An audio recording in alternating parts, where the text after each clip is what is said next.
ಪ್ರೀತಿಯ ಕೇಳುಗರೆ, ಕಾರ್ಯಕ್ರಮಕ್ಕೆ ಆತ್ಮೀಯ ಸ್ವಾಗತ. ಇಂದಿನ ಕಾರ್ಯಕ್ರಮದಲ್ಲಿ ನಾವು ಆರ್ಥ್ರೈಟಿಸ್ ಬಗ್ಗೆ, ಅದರಲ್ಲೂ ಮುಖ್ಯವಾಗಿ ಮಕ್ಕಳ ಆರ್ಥ್ರೈಟಿಸ್ ಬಗ್ಗೆ ತಿಳಿದುಕೊಳ್ಳಲಿಕ್ಕಿದ್ದೇವೆ. ಇದರ ಬಗ್ಗೆ ಮಾಹಿತಿ ನೀಡಲಿಕ್ಕೆ ನಮ್ಮ ಜೊತೆ ಡಾಕ್ಟರ್ ಸುಮಂತ್ ಯಮ್ರಾವ್, ಕನ್ಸಲ್ಟೆಂಟ್ ರುಮಟಾಲಜಿಸ್ಟ್, ಕೆಎಂಸಿ ಆಸ್ಪತ್ರೆ ಮಂಗಳೂರು, ಇವರು ನಮ್ಮ ಜೊತೆಗಿದ್ದಾರೆ. ಡಾಕ್ಟ್ರೇ, ಕಾರ್ಯಕ್ರಮಕ್ಕೆ ಆತ್ಮೀಯ ಸ್ವಾಗತ. ನಮಸ್ತೆ ಮೇಡಮ್. ಡಾಕ್ಟ್ರೇ, ಸಾಮಾನ್ಯವಾಗಿ ಆರ್ಥ್ರೈಟಿಸ್ ಅಂದರೆ ಏನು? ಆರ್ಥ್ರೈಟಿಸ್ ಅಂದರೆ ಇಟ್ಸ್ ಅ ಸಿಂಪ್ಟಮ್ ಅಂದರೆ ಪೇಷಂಟ್ಸು ನಮ್ಮ ಹತ್ರ ಬರುವಂಥದ್ದು ಆರ್ಥ್ರೈಟಿಸ್ ಅಂತ. The meaning basically is that ನಮ್ಮ ಜಾಯಿಂಟ್ಸ್ ಅಂದರೆ ಬೇರೆ ಬೇರೆ, it might be even small joints of the hand or large joints like knee, wrist, ಇದರಲ್ಲಿ ಪ್ರಿಡಾಮಿನೆಂಟ್ ಆಗಿ pain and stiffness, predominantly in the morning, early morning ಎದ್ದಿದ ತಕ್ಷಣನೇ. Usually it last for around half an hour. Patients generally complain of stiffness for about half an hour, and there might be swelling of the joint. If left untreated, this may, andre patients can come with deformities. Straight ಮಾಡದೆ ಆಗದಿರೋದು ಕೈ, ಇಲ್ಲ bend ಆಗಿರೋದು ಕೈ, they can come like that also. This is, like I said, it's just a symptom. ಇದ್ರದ್ದು ಬೇರೆ ಬೇರೆ ಕಾಯಿಲೆ, ಸುಮಾರು 100 ಕಾಯಿಲೆ ಇರ್ಬೋದು to cause arthritis, and predominantly I deal with the inflammatory causes for arthritis. ಡಾಕ್ಟ್ರೇ, ಈ ಆರ್ಥ್ರೈಟಿಸ್ ಅಲ್ಲಿ ಬೇರೆ ಬೇರೆ ವಿಧಗಳಿದೆಯಾ? ಅದರ ಬಗ್ಗೆ ಹೇಳಿ. ಹೌದು madam. So predominantly we look at arthritis in 2 ಥರ ಆರ್ಥ್ರೈಟಿಸ್ ಇರ್ತದೆ. Inflammatory arthritis and degenerative arthritis. Inflammatory arthritis ಅಂದರೆ ನಿಮ್ಮ ಏಜಲ್ಲಿ ಬರೋದು, ಬಿಟ್ವೀನ್ ಏಜಸ್ ಆಫ್ 20ರಿಂದ 50ರಲ್ಲಿ. It is usually presents with early morning stiffness and swelling, and it's not only a disease of elderly, ಅಂದರೆ ವಯಸ್ಸಾದವ್ರಿಗೆ ಮಾತ್ರ ಬರೋದಂಥದ್ದಲ್ಲ. In fact most commonly presents in 50 years of age, and it usually has an auto immune aetiology. Auto immune ಅಂದರೆ ನಮ್ಮದೇ ಅಂತ immune system ನಮ್ಮದೇ ಆದ ಬಾಡಿನ ಜಾಯಿಂಟ್ಸಿಗೆ ಎಫೆಕ್ಟ್ ಆಗ್ತದೆ. So these are the 2 broad classifications of arthritis. Due to old age ಬರುವಂಥದ್ದು ನಾವು ಆಸ್ಟಿಯೋಆರ್ಥ್ರೈಟಿಸ್ ಅಂತೀವಿ. That is most commonly it is rheumatoid arthritis. But ಅದು ಕೇಳಿರ್ಬೋದು ನೀವು, ಅದು ಕಾಮನ್ ಆಗಿ ಬರ್ತದೆ. But there are more than 100 causes. That is for me, ನಾನು ತೀರ್ಮಾನ ಮಾಡುವಂಥದ್ದು. ಅಂದರೆ patients come as joint pain, I will decide what disease they have. Doctor, ಸಾಮಾನ್ಯವಾಗಿ ಆರ್ಥ್ರೈಟಿಸ್ಗೆ ಕಾರಣ ಏನು? ಇದು ಯಾಕಾಗಿ ಬರ್ತದೆ? Like I said, arthritis is not a disease by itself. It's a symptom. Arthritis comes due to ಅಂದರೆ ಜೆನೆಟಿಕ್ ಫ್ಯಾಕ್ಟರ್ಸ್ ಇರ್ಬೋದು. ಅಂದರೆ ನಮ್ಮ ಫ್ಯಾಮಿಲಿನಲ್ಲಿ ದೆರ್ ಇಸ್ ಅ ಕ್ಲಸ್ಟ್ರಿಂಗ್ ಅಂತೀವಿ, ಅಂದರೆ ನಮ್ಮ ಫ್ಯಾಮಿಲಿನಲ್ಲಿ ಪ್ರಿಡಿಸ್ಪೊಸಿಷನ್ ಇರ್ಬೋದು.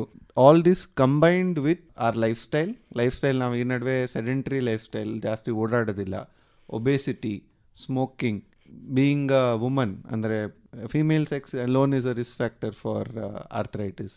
All these things contribute to having arthritis. Depending on the cause, depending on the disease, it varies.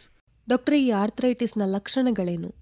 ಅಂದರೆ ದೇಹದಲ್ಲಿ ಯಾವ ರೀತಿಯ ಬದಲಾವಣೆಗಳನ್ನು ನಾವು ಕಾಣ್ತೇವೆ? Mainly symptoms ಅಂದರೆ you will have pain. It can be either symmetric or asymmetric. Symmetric ಅಂದರೆ 2 ಕಡೆನೂ ಆಗ್ತದೆ, ಇಲ್ಲ asymmetric ಅಂದರೆ it will be in only a single joint. Early morning stiffness ಅಂದರೆ ಎದ್ದಿದ ತಕ್ಷಣನೇ you will not be able to make a fist or ಮುಷ್ಟಿ ಮಾಡೋಕ್ಕಾಗಲ್ಲ, ಇಲ್ಲ you will not be able to ಹಲ್ಲುಜ್ಕೊಳ್ಳೋಕ್ಕಾಗಲ್ಲ. Joints are there in the back also. ಬೆನ್ನಿನ ಜಾಯಿಂಟ್ಸ್ಗೂ arthritis ಬರ್ಬೋದು, ಬೆನ್ನಿನ ಸ್ಟಿಫ್ನೆಸ್ಸು ಇರ್ಬೋದು. ಊತ, ಇಲ್ಲ ದಟ್ ಪರ್ಟಿಕ್ಯುಲರ್ ಜಾಯಿಂಟ್ ಮಂಡಿನಲ್ಲಿ ಊತ ಬಂದು ಕೆಂಪಾಗತ್ತೆ. These are the symptoms of arthritis. This is not the only, need not be restricted only to this. You might have a rash, you might have a prolonged fever. All these may be associated with arthritis. ಈ arthritis ಅನ್ನೋದು ಹೆಚ್ಚಾಗಿ ಯಾವ age ಗ್ರೂಪ್ನಲ್ಲಿ ಕಾಣಿಸಿಕೊಳ್ತದೆ ಡಾಕ್ಟ್ರೇ? It is 20ರಿಂದ 50 ವರ್ಷ auto immune ಡಿಸೀಸಿಂದ ಬರ್ತದೆ.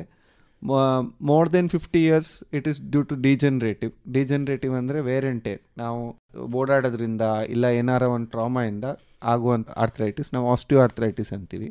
Between 20 to 50 years we see very commonly auto immune arthritis. But ಹಂಗನ್ಬಿಟ್ಟು ಮಕ್ಕಳಲ್ಲಿ ಆಗೋದೇ ಇಲ್ಲ ಅಂತೇನಿಲ್ಲ, ಮಕ್ಕಳಲ್ಲೂ ಆಗತ್ತೆ arthritis. There are many juvenile idiopathic arthritis ಅಂತೀವಿ. That is one of the commonest. ಅದರಲ್ಲೇ within the arthritis of children there are more than 100 types. ಡಾಕ್ಟ್ರೆ, ಈಗ ಈ ಸ್ಟ್ರೆಸ್ ಮತ್ತು ಆರ್ಥ್ರೈಟಿಸ್ ಹೇಗೆ ರಿಲೇಟೇಬಲ್? ಈಗ ಜಾಸ್ತಿ ಸ್ಟ್ರೆಸ್ ಇದ್ದರೆ ಆರ್ಥ್ರೈಟಿಸ್ಗೆ ಹೇಗೆ ಇಫೆಕ್ಟ್ ಆಗ್ತದೆ? ಸ್ಟ್ರೆಸ್ ರಿಲೇಟೆಡ್ ಟು ಅಂದರೆ not specific to arthritis madam. ಯಾವುದೇ ಆದ ಕಾಯಿಲೆ ಬರಲಿ, ಸ್ಟ್ರೆಸ್ ಇದ್ದರೆ the disease is also going to worsen. ಯಾವುದೇ ಕಾಯಿಲೆ ವರ್ಸನ್ ಆಗ್ತದೆ. Similarly even arthritis worsens with stress. Predominantly, the other thing that arthritis worsens it is cold. Patients may also complain ki ಮಳೆ ಬರೋ ಕಾಲದಲ್ಲಿ ಜಾಸ್ತಿ ಆಗ್ತದೆ ಆರ್ಥರೈಟಿಸ್. ಅಂದ್ರೆ ಮೂವ್ಮೆಂಟ್ ಜಾಸ್ತಿ ಇರೋದಿಲ್ಲ. Generally cold exposure. Movement also may be one of the contributory thing, but exposure to cold is one thing where arthritis will increase. ಡಾಕ್ಟ್ರೆ, ಈಗ ಸಣ್ಣ ಮಕ್ಕಳಲ್ಲಿ ಈ ಆರ್ಥರೈಟಿಸ್ ಕಾಣಿಸಿಕೊಳ್ತದೆ ಅಂತ ಹೇಳಿದ್ರಿ. ಈಗ ಮಕ್ಕಳಲ್ಲಿ ಈ ಆರ್ಥರೈಟಿಸ್ ಯಾವ ಕಾರಣಕ್ಕಾಗಿ ಬರ್ತದೆ? ನಮ್ಮಲ್ಲಿ ಒಂದು ಸೇಯಿಂಗ್ ಇದೆ, children are just small adults ಅಂತ. That is not exactly correct. ನಾವು rheumatoid arthritis childhood part is what is called juvenile arthritis ಅಂತೀವಿ. ಒಪಿನಿಯನ್ ಅನ್ನ ಚೇಂಜ್ ಮಾಡಿದೀವಿ. It is a juvenile idiopathic arthritis. Idiopathic ಅನ್ನೋದೇ ಅನ್ನೋನ್ ಕಾಸ್ ಅಂತ. We don't know what is the cause, but we have certain hypothesis. ಅಂದರೆ ನಮಗೆ ಅನಿಸಿಕೆ it is there is genetic link and it is definitely autoimmune. It's very important. ಯಾಕಂದರೆ ಮಕ್ಕಳಿಗೆ ನೋವು ಹೇಳ್ಕೊಳಕ್ಕಾಗಲ್ಲ. Classical ಆಗಿ patients ಬರೋದು, ಒಂದು ಮಗು 4 ವರ್ಷ ಇಲ್ಲ 5 ವರ್ಷ ಆಗಿರ್ಬೋದು, ಕಮ್ಸ್ ವಿತ್ ಅ ಲಿಂಪ್, ಅಂದರೆ ಕುಂತ್ಕೊಂಡು ಬರ್ತಾರೆ. ಆ ಮಗು ಯಾವತ್ತು ನೋವು ಅಂತ ಹೇಳಲ್ಲ. ನಾನು ಎಕ್ಸಾಮಿನ್ ಮಾಡಿದ್ಮೇಲೆ ಸ್ವಲ್ಪ ಗೊತ್ತಾಗುತ್ತೆ. So that is the classical presentation. This juvenile arthritis ಆಗೋದು not only restricted to joint, and ಬೇರೆ ಕಡೆನೂ ದೇರ್ ಕ್ಯಾನ್ ಬಿ ಇನ್ಫ್ಲಮೇಷನ್, ಅಂದರೆ uveitis especially in the eye. ಅದು ಮಕ್ಕಳು ಹೇಳಲ್ಲ, ಅಂದರೆ ಕ್ಲಾಸಲ್ಲಿ they are not paying attention ಅಂತ ಮಾತ್ರ ಗೊತ್ತಾಗುತ್ತೆ. ಬಟ್ ಮಕ್ಕಳು ಹೇಳದೇ ಇರೋವಂಥದ್ದು ಇದೆಲ್ಲ ಸಿಂಪ್ಟಮ್ಸ್ ಆಗಿ ಬರ್ಬೋದು. ಈ ಆರ್ಥರೈಟಿಸ್ ಅನ್ನ ಯಾವ ರೀತಿಯಾಗಿ ತಡೆಗಟ್ಟಬಹುದು?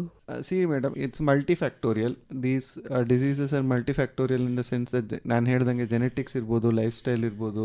Lead a good lifestyle ಅಂದರೆ exercise regularly, eat healthy diet, high protein diet, supplement omega 3 fatty acids. But ಬರಬೇಕು ಅಂದರೆ ಬಂದೇ ಬರುತ್ತೆ. If it comes, there is definitely solutions to it. You have to consult your rheumatologist.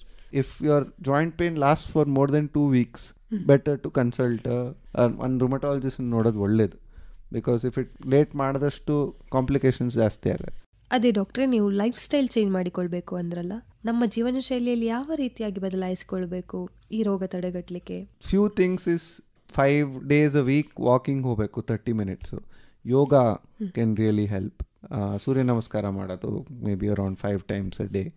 Weight loss ಅಂದರೆ ನೀವು ಇವಾಗ if you are obese, overweight ಇದ್ದರೆ at least even if you lose 5%, ಅಂದರೆ 5% ನಿಮ್ಮ 80 kg ಇದ್ದರೆ, even if you lose 5 kgs, they will be more than 50% reduction in your joint pain.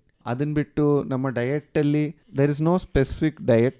It's a common question by most patients, ನನ್ನ ಡಯಟ್ನಲ್ಲಿ ಏನು ಬದಲಾಯಿಸಬೇಕು ಅಂತ. But I want to put it out, diet change ಮಾಡೋದ್ರಿಂದ ಕಾಯಿಲೆ ಬರಲ್ಲ ಅಂತಲ್ಲ, ಬಟ್ ನಿಮ್ಮ ಕಾಯಿಲೆಗೆ ಹೆಲ್ಪ್ ಮಾಡುವಂಥ you can add anti inflammatory diet. Anti inflammatory ಅಂದರೆ ಜಿಂಜರು, ಗಾರ್ಲಿಕ್ಕು, ಪ್ರೊಸೆಸ್ಡ್ ಮೀಟನ್ನು ಅವಾಯ್ಡ್ ಮಾಡೋದು, ರೆಡ್ ಮೀಟನ್ನು ಅವಾಯ್ಡ್ ಮಾಡೋದು. There is some evidence protein high content ಇರೋದು ತೊಗೊಳ್ಳೋದು. These all can contribute, but very important to remember is diet is only adjunctive. Adjunct ಅಂದರೆ ಅದು apart from medicine ಮಾಡುವಂಥದ್ದು. Medicine is primary. ಡಾಕ್ಟ್ರೆ, ಈಗ ಯೋಗ ಮಾಡಿದರೆ ಈ ಆರ್ಥರೈಟಿಸ್ ಅನ್ನ ಸ್ವಲ್ಪ ಮಟ್ಟಿಗೆ ಸುಧಾರಿಸಿಕೊಳ್ಬಹುದು ಅಂದ್ರಲ್ಲ, ಈಗ ಕೆಲವೊಂದು ಯೋಗ ಮಾಡಿದರೆ ಅಲ್ಲಿ ರೋಗಿಗೆ ನೋವು ಉಂಟಾಗುವ ಸಾಧ್ಯತೆ ಹೆಚ್ಚಿರ್ತದೆ. ಆ ಸಂದರ್ಭದಲ್ಲಿ ಆರ್ಥರೈಟಿಸ್ನ ಚಿಕಿತ್ಸೆ ಹೇಗೆ? That is a myth madam. ಅಂದರೆ ಅದು ಮೂಢನಂಬಿಕೆ ಅಂತೀವಲ್ಲ, it's not correct. Yoga done by the right person should not increase, ಅಂದರೆ ಅದರಿಂದ ಜಾಯಿಂಟ್ ಪೇನ್ ಇನ್ಕ್ರೀಸ್ ಆಗತ್ತೆ, ಇಲ್ಲ ಆರ್ಥರೈಟಿಸ್ ಇನ್ಕ್ರೀಸ್ ಆಗತ್ತೆ ಅಂತ ಏನಿಲ್ಲ. ನಾವು ಮೆಡಿಕೇಶನ್ ಕೊಡೋ ಅಂಥದ್ದು ಒಂದು ಪೇಷಂಟ್ ಒಂದು ನಾರ್ಮಲ್ ಲೈಫ್ ಜೀವಿಸ್ಲಿ ಅಂತ. ಅವ್ರಿಗೆ ಯೋಗ ಮಾಡಬೇಕು ಅಂದರೆ ಯೋಗ ಮಾಡ್ಬೋದು ಅವ್ರು. That is the intention. ಅಂದರೆ ನಾವು ಟ್ರೀಟ್ಮೆಂಟ್ ಕೊಡೋ ಅಂಥದ್ದು ಅವ್ರಿಗೆ ರೋಗಿ ಅನ್ನಿಸ್ಬಾರ್ದು. So there is no restriction, ಈ ಯೋಗ ಮಾಡಬಾರ್ದು ಆ ಯೋಗ ಮಾಡಬಾರ್ದು ಅಂತಿಲ್ಲ. ನಿಮ್ಮ ಯೋಗ ಇನ್ಸ್ಟ್ರಕ್ಟರ್ ಮೇಲೆ ಡಿಪೆಂಡ್ ಆಗುತ್ತೆ, but yoga done in the right way is not at all a problem. ಡಾಕ್ಟ್ರೆ, ಈಗ ಚಿಕಿತ್ಸೆ ಬಗ್ಗೆ ಮಾತಾಡೋದಾದರೆ ಈ ಆರ್ಥರೈಟಿಸ್ಗೆ ಟರ್ಮ್ ವೈಸ್ ಚಿಕಿತ್ಸೆ ಕೊಡಬೇಕಾಗ್ತದಾ ಅಥವಾ ಲೈಫ್ ಲಾಂಗ್ ಚಿಕಿತ್ಸೆ ಕೊಡಬೇಕಾಗ್ತದಾ? Like I said, depends on the cause. ಅಂದರೆ ಬೇರೆ ಕಾಯಿಲೆಗೆ ಬೇರೆ ಟ್ರೀಟ್ಮೆಂಟ್ ಇರ್ತದೆ. ಬಟ್ ಬ್ರಾಡ್ಲಿ, ಜನರಲಿ ಸ್ಪೀಕಿಂಗ್, ಎಲ್ರಿಗೂ ಅರ್ಥ ಆಗೋಂಗೆ ಹೇಳಬೇಕು ಅಂದರೆ we use agents called disease modifying agents. Disease modifying ಅಂದರೆ ಕಾಯಿಲೆನ ಮಾಡಿಫೈ ಮಾಡುವಂಥ ಏಜೆಂಟ್ಸನ್ನ ನಾವು ಯೂಸ್ ಮಾಡ್ತೀವಿ. ಜನರಲಿ ದಿಸ್ ಟೇಕ್ಸ್, ಆ agent, this drug, the tablet that we give takes around 2 months or 3 months start acting. ಆ ಸಮಯದಲ್ಲಿ ನಾವು sometimes we introduce something called steroids. Steroids ಅನ್ನೋದು ಎಲ್ರಿಗೂ ಅದು ಭಯ ಇರ್ಬೋದು. ಸ್ಟೆರಾಯ್ಡ್ಸ್ ಕೇಳಿರ್ಬೋದು ಎಲ್ಲರೂ, ಸ್ಟೆರಾಯ್ಡ್ಸ್ ತೊಗೊಂಡ್ರೆ ಸೈಡ್ ಎಫೆಕ್ಟ್ ಇರುತ್ತೆ, ಸ್ಟೆರಾಯ್ಡ್ಸ್ ತೊಗೊಂಡ್ರೆ ದಪ್ಪ ಆಗ್ತಾರೆ, ಸ್ಟೆರಾಯ್ಡ್ಸ್ ತೊಗೊಂಡ್ರೆ ಇನ್ಫೆಕ್ಷನ್ ಆಗ್ತದೆ. ಅದು ಏಜ್ ಓಲ್ಡ್ ಕಾನ್ಸೆಪ್ಟು. ಒಂದು ಒಳ್ಳೆ ರುಮಟಾಲಜಿಸ್ಟ್, ಒಂದು ಒಳ್ಳೆ ಇಂಟೆಲಿಜೆಂಟ್ ರುಮಟಾಲಜಿಸ್ಟ್ ಹತ್ರ ಹೋಗಿ ಅವ್ರ ಹತ್ರ ಟ್ರೀಟ್ಮೆಂಟ್ ತೊಗೊಂಡ್ರೆ there will be no side effects of steroids. And what we need to understand is it is necessary for the disease. That is why we are giving steroids. Not ನಮಗೆ ಇಷ್ಟ ಬಂದಾಗ ನಾವು steroid ಕೊಡ್ತಾ ಇಲ್ಲ. It is necessary for controlling the inflammation and it is proven benefit. And ನಮಗೆ ಗೊತ್ತು ಏನು side effect monitor ಮಾಡಬೇಕು ಅಂತ.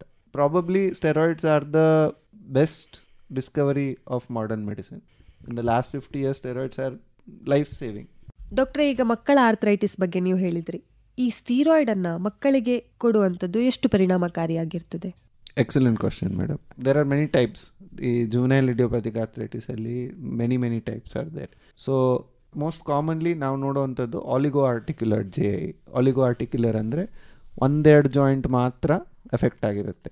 3 ಟೈಪ್ಸ್ ಇರುತ್ತೆ: oligoarticular, polyarticular and systemic JI.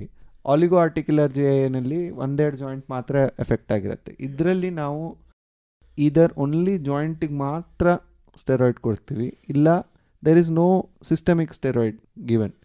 So there is no adverse effect. ನಾವು steroid ಕೊಡಲ್ಲ, ಮಗುಗೆ ಕೊಡಲ್ಲ. But if they have systemic JI ಅಂದರೆ high grade fever, high grade ಜ್ವರ, ಬೇರೆ ಕಡೆ ಇನ್ಫ್ಲಮೇಷನ್, ಹಾರ್ಟಲ್ಲಿ, ಲಂಗ್ಸಲ್ಲಿ ಇನ್ಫ್ಲಮೇಷನ್ ಇದ್ದರೆ ಡೆಫಿನೆಟ್ಲಿ ಆ ಸಿಚುವೇಷನಲ್ಲಿ steroids are life saving. And in that situation you have to give systemic steroids. ಇಲ್ಲ ಅಂದರೆ we give only local steroid or we don't give any steroid at all. Non steroidal anti inflammatory drugs ಅಂತ ಬರ್ತದೆ. Very well tolerated by children. ಮಕ್ಕಳಿಗೆ ಏನಾಗಲ್ಲ and they very happy on tablet. ಸಿರಪ್ಪಲ್ಲೂ ಬರ್ತದೆ, ಟ್ಯಾಬ್ಲೆಟಲ್ಲೂ ಬರ್ತದೆ, and children can be managed only with that. ಡಾಕ್ಟ್ರೆ, ಈಗ ಮಕ್ಕಳು ಸಾಮಾನ್ಯವಾಗಿ ಆಟ ಆಡ್ತಾರೆ. ಅವರ ಫಿಸಿಕಲ್ ಆಕ್ಟಿವಿಟಿ ಯಾವ ರೀತಿಯಾಗಿ ಇಂಪ್ಯಾಕ್ಟ್ ಆಗ್ತದೆ? Definitely madam. 2 things. 1, ಅವ್ರ ಫಿಸಿಕಲ್ ಆ್ಯಕ್ಟಿವಿಟಿ ಒಂದು ಮಗುಗೆ ತುಂಬ ಇಂಪಾರ್ಟೆಂಟು. ಸೋಷಿಯಲ್ ಇಂಟ್ರ್ಯಾಕ್ಷನ್ ತುಂಬಾ ಇಂಪಾರ್ಟೆಂಟು. ಅದನ್ನು ಬಿಕಾಸ್ ಆಫ್ ಆರ್ಥ್ರೈಟಿಸ್ ಸಡನ್ನಾಗಿ ಅದೆಲ್ಲ ಕಮ್ಮಿ ಆಗೋಗುತ್ತೆ. And the sad part is ಪೇರೆಂಟ್ಸಿಗೆ ಗೊತ್ತಾಗಲ್ಲ. ಬಿಕಾಸ್ ಒಂದು ಮಗು ನೋವು ನನಗೆ ಅಂತ ಯಾವತ್ತೂ ಹೇಳಲ್ಲ, ಆಟ ಆಡೋದು ನಿಲ್ಲಿಸ್ಬಿಡುತ್ತೆ. ಅದು ಒಂದೇ ಅಲ್ಲ, growth is affected if the disease. ಅಂದರೆ ನಿಮ್ಮ ಕಾಯಿಲೆ ಕಂಟ್ರೋಲ್ ಮಾಡಲಿಲ್ಲ ಅಂದರೆ ಆ ಇನ್ಫ್ಲಮೇಷನ್ ಬಾಡಿನಲ್ಲಿ ಯಾವಾಗಲೂ ಇರುತ್ತೆ. ಆ್ಯಂಡ್ ಮಕ್ಕಳದ್ದು ಗ್ರೋತು ಇಸ್ ಟ್ರೆಮೆಂಡಸ್, ಅಂದರೆ very rapidly growing. If you don't control that, ಅದು ಬೇಗ ನಾವು ಕಂಟ್ರೋಲ್ ಮಾಡದೆ ಹೋದರೆ ಅವ್ರ growth will also be affected. And beyond that ಅವ್ರು ಅಚೀವ್ ಆಗುವಂಥ ಪೊಟೆನ್ಷಿಯಲ್, ಸಪೋಸ್ ಸೇ ಒಂದು 4 ವರ್ಷದ ಮಗು, it is around 3 feet or something like that. Parents are both 6 feet. If you don't treat early, ಆ ಜಾಯಿಂಟಿನ ಗ್ರೋತು ಮತ್ತು ಆ ಬೋನ್ ಫ್ಯೂಷನ್ನು, ಈ might not be able to achieve a good height. And ನಮ್ಮ ಜಾಯಿಂಟು ಅದೇ ಪೊಸಿಷನಲ್ಲಿ ಫಿಕ್ಸ್ ಆಗುತ್ತೆ. And it's very hard once ಆ ಡಿಫಾರ್ಮಿಟಿ ಫಾರ್ಮ್ ಆದಮೇಲೆ ನಾನೇನೇ ಟ್ರೀಟ್ಮೆಂಟ್ ಕೊಡಲಿ, it's very difficult to reverse it. Even surgically it's very difficult to reverse. So the best thing is to visit early, get a diagnosis and start treat.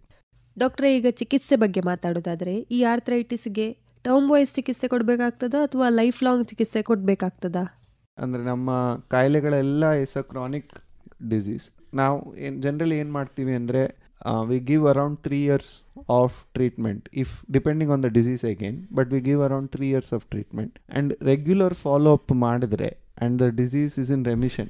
Disease in remission ಅಂದರೆ ಏನು, ಅದರಿಂದ joint symptoms ಏನಿಲ್ಲ, joint ಊತ ಏನಿಲ್ಲ, blood markers ಎಲ್ಲ normal ಇದೆ, ಒಂದು 6 ತಿಂಗಳು ಆ ಥರ ಕಂಟ್ರೋಲ್ ಸಿಕ್ಕಿದ ಮೇಲೆ ನಾವು ಮೆತ್ತಿಗೆ ಎಲ್ಲ ಮೆಡಿಕೇಷನ್ನು ವಿಡ್ರಾ ಮಾಡಿ we take a shared decision. Because ನಮ್ಮ ಕಾಯಿಲೆ ಮಾತ್ರ ಅಲ್ಲ, ನಮ್ಮ ಮಗು ಮಾತ್ರ ಅಲ್ಲ, ಅದು ಪೇರೆಂಟ್ಸ್ದು ಡಿಸಿಷನ್ ಆಗುತ್ತೆ. We take a shared decision with the parents that ನಾವು ಒಂದು ಕ್ಲೋಸ್ ಫಾಲೋ ಅಪ್ಪಲ್ಲಿಟ್ಟು ಮೆಡಿಸಿನನ್ನು ವಿಡ್ರಾ ಮಾಡೋಣ. ಏನಾರು ಆದರೆ we can restart the medication and the disease can be brought back into control.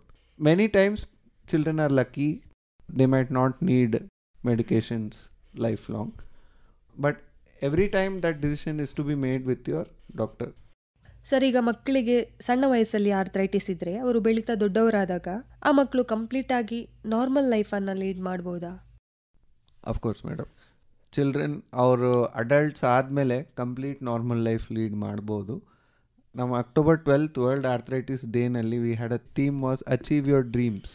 Arthritis ಬಂತು ಅಂತ ನಾವು ಅದನ್ನು ಒಂದು ಎಕ್ಸ್ಕ್ಯೂಸ್ ಮಾಡ್ಕೋಬಾರ್ದು. ನಮ್ಮ ಡ್ರೀಮ್ಸ್ ಏನೇ ಇರಲಿ, ಕನಸುಗಳು ಏನೇ ಇರಲಿ, ಅದನ್ನು ಅಚೀವ್ ಮಾಡಬೇಕಾಗತ್ತೆ. ಸೊ ಮೆಡಿಕೇಷನ್ ತೊಗೊಂಡು they can live completely normal life. ಡಾಕ್ಟ್ರೆ, ಈಗ ಆರ್ಥ್ರೈಟಿಸ್ ಇರುವವರು throughout their life medication ತಗೊಳ್ತಾನೆ ಇರಬೇಕಾ ಅಥವಾ ಸರ್ಟೆನ್ ಏಜ್ ಮೆಡಿಕೇಷನ್ ಸ್ಟಾಪ್ ಮಾಡ್ಬೋದಾ? Again, it differs by case to case basis.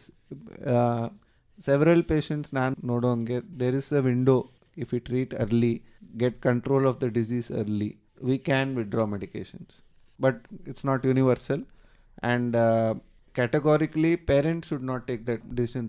ಅಪ್ಪ ಅಮ್ಮ ಡಾಕ್ಟರು 3 ಜನನು ಕೂತ್ಕೊಂಡು ಒಂದು ಶೇರ್ಡ್ ಡಿಸಿಷನ್ ತಗೋಬೇಕು to withdraw the medication.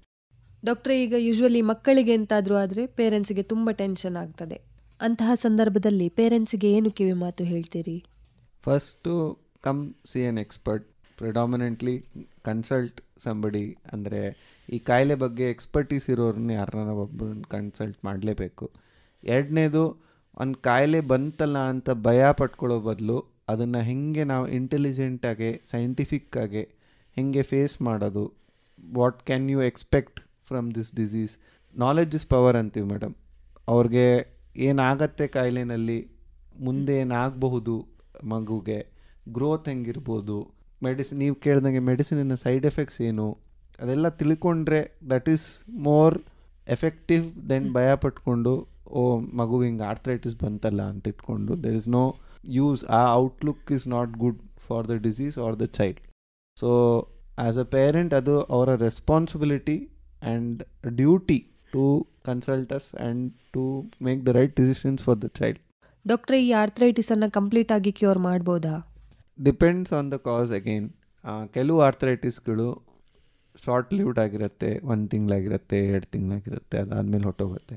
But ಈ ಜುವಿನೈಲ್ ಇಡಿಯೋಪ್ಯಾಟಿಕ್ ಆರ್ಥ್ರೈಟಿಸ್ ಸ್ವಲ್ಪ long standing, that is the most common. Infections related ಅಂದರೆ ಜಾಯಿಂಟ್ನಲ್ಲಿ ಇನ್ಫೆಕ್ಷನ್ ಆದಾಗ those are curable. And in adults the gout to other things are definitely curable and preventable. So it's important to identify ಯಾವ ಥರದ್ದು arthritis ಇದೆ ಅಂತ. Like I shed, joint pain ಇದ್ದರೆ ಮಾತ್ರ ಓ ನಂಗೆ joint pain ಬಂತು, ನಂಗೆ ಏನು ಟ್ರೀಟ್ಮೆಂಟ್ ಇಲ್ಲ ಅಂತ, ಅದು ಆ ಥರ ಏನಿಲ್ಲ. ರುಮಟಾಲಜಿಸ್ಟ್ ಹತ್ರ ಹೋಗಿ you should know what to expect is from the joint pain. ಡಾಕ್ಟ್ರೆ, ನೀವು ಹೇಳಿದ್ರಿ ಜೆನೆಟಿಕ್ ಆರ್ಥ್ರೈಟಿಸ್ ಹೆಚ್ಚಾಗಿ ಮಕ್ಕಳಲ್ಲಿ ಕಂಡು ಬರ್ತದೆ ಅಂತ. ಈಗ ಮಕ್ಕಳಲ್ಲಿ ಮತ್ತು ಪೋಷಕರಲ್ಲಿ ಕಂಡುಬರುವ arthritis symptoms ಏಮಿರ್ತದಾ?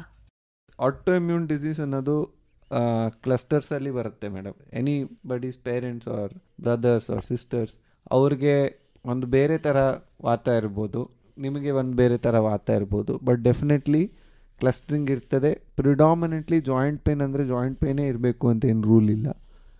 You can have other manifestations also, but similar. Definitely arthritis ಇದ್ದರೆ you can have arthritis in the family as well. ಕೇಳುಗರೆ, ಇಲ್ಲಿವರೆಗೆ ಆರ್ಥ್ರೈಟಿಸ್ ಬಗ್ಗೆ ಬಹಳಷ್ಟು ಮಾಹಿತಿಗಳನ್ನು ಡಾಕ್ಟರ್ ನಮಗೆ ತಿಳಿಸಿಕೊಟ್ರು. ಡಾಕ್ಟ್ರೇ, ಮಾಹಿತಿ ನೀಡಿದ್ದಕ್ಕಾಗಿ ಧನ್ಯವಾದಗಳು. Thank you. ಕೇಳುಗರೆ, ಮುಂದಿನ ಕಾರ್ಯಕ್ರಮದಲ್ಲಿ ಮತ್ತೆ ಭೇಟಿಯಾಗೋಣ. ನಮಸ್ಕಾರ.